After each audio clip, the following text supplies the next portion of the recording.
दीनापुर नाम के गांव में एक रामू नाम का किसान रहता था। उसके एक बेटा सुरेश और दो बेटियां अमृता और राधा थी, जिनका भरण पोषण वह बड़ी मेहनत के बाद कर पाता था।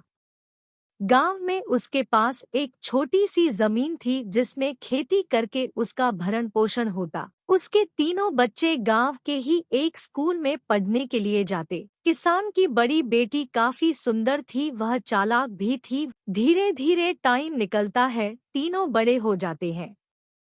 अमृता की शादी दूसरे गांव के जमींदार के बेटे से हो जाती है और राधा भी शादी करके अपने घर चली जाती है। सुरेश भी पास के गांव के गरीब किसान की बेटी से शादी कर लेता है। कुछ समय बाद एक दिन रामू बीमार पड़ जाता है।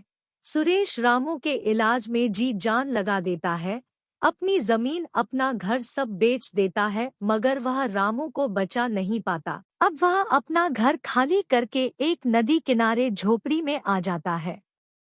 अमृता उसी गांव के जमींदार की बहू थी। उसे पता चलता है कि उसका भाई अब गरीब हो गया है, उसके पास उसे देने के लिए कुछ भी नहीं है, तो वह उससे मुंह मोड़ लेती है। मगर राधा अपने भाई के घर आना जाना नहीं छोड़ती, समय समय पर उसकी मदद भी करती रहती। एक दिन राधा की भाभी ने कहा, अमृता को देखे हुए काफी समय हो गया है, पास के गांव में होने के बावजूद वो हमसे मिलने नहीं आती।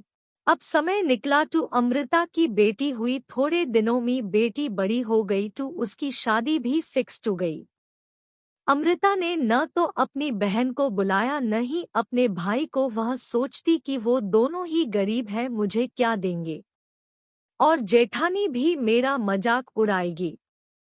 एक दिन सुरेश को राजू मिलता है, जो कहता है, अरे यार, बड़े दिन बाद दिख रहे हो। अब तुम हमारे गांव में आओगे तो मेरे घर भी आना। अरे यार, आजकल टाइम कहाँ है, घर की जीविका चलाने के लिए सारा दिन लगा रहना पड़ता है। अरे अपने भांजी की शादी में भी नहीं आओगे क्या?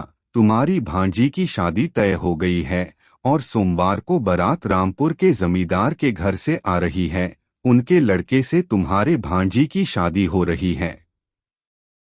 तुम्हें पता नहीं है क्या? अरे नहीं, मैं तो भूल गया था। हाँ, सोमवार को मिलते हैं, इतना कहकर वो अपने घर आ जाता है। घर आकर अपनी पत्नी को सब बताता है। तो पत्नी कहती है, अरे शादी में घर के बहुत से काम होते हैं, शायद भूल गई होगी, तुम्हारी भांजी की शादी है, तुम्हें जाना चाहिए। लाला से कुछ कर्ज ले लो बहन, और भांजी के लिए कुछ लेकर जाना। तुम ठीक कह रही हो, ऐसा ही करता हूँ। सुरेश फिर लाला से कर्ज लेकर बहन के लिए साड़ी और भतीजी के लिए सूट लेकर शादी में पहुंचता है तो देखता है पूरा घर सजा हुआ है।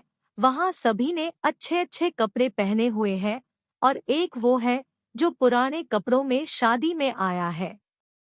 तभी सुरेश पर वहां के नौकर की नजर पड़ती है तो वह जाकर सुरेश की बहन से कहता है, मालकिन, आपका भाई आया है। क्या? कहाँ कहाँ पर है मेरा भाई? मालकिन, वह बाहर खड़ा है। अमृता सोचती है, मैंने तो अपने भाई को बुलाया ही नहीं, फिर कैसे आ गया। फिर नौकर से बोलती है, जाओ जाकर उसे घर के पीछे वाले कमरे में ले आओ, मगर ध्यान रखना उसे कोई देखे ना। फिर नौकर सुरेश को घर के पीछे कमरे में ले जाता है। भाई तुम यहाँ क्यों आए? मैंने तो तुम्हें बुलाया ही नहीं था। अब तुम गरीब हो गए हो, तुम्हारी स्थिति ऐसी नहीं है कि तुम मेरे लिए कुछ कर सको। तुम्हारी हालत देखकर मेरे ससुराल के लोग तुम्हारा मजाक उड़ाएंगे, इसलिए तुम यहाँ से चले जाओ। अमृता अपने भाई को पानी तक नहीं पूछती, उसे पीछे के दरवाजे से बाहर निकाल देती है। सुबह से भूखा सुरेश वहां से पैदल जंगल के रास्ते जा रहा होता है कि भूख के मारे उसको चक्कर आ जाते हैं और वह वहीं गिर जाता है। जब उसे होश आता है तो वह देखता है एक छोटी सी बच्ची उसे उठा रही होती है। यहाँ क्या कर रहे हो? रात होने वाली है, यहाँ से चले जाओ, कहीं कोई जानवर आ गया तो तुम्हें खा जाएगा।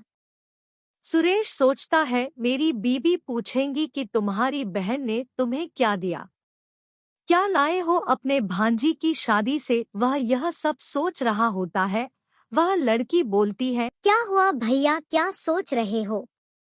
क्या बताऊं, मैं अपनी बहन के घर से आ रहा हूं। मेरे भांजी की शादी थी। मेरी बहन ने यह कहकर मुझे भगा दिया कि उसके ससुराल वाले देखेंगे तो क्या कहेंगे, क्योंकि मैं बहुत गरीब हूं। तुम्हें भूख भी लगी होंगी। तुम एक काम करो, मेरे पास एक तरबूज है, उसे तुम ले जाओ, मैं दूसरा तोड़ लूंगी, यहाँ पर बहुत लगे हुए हैं।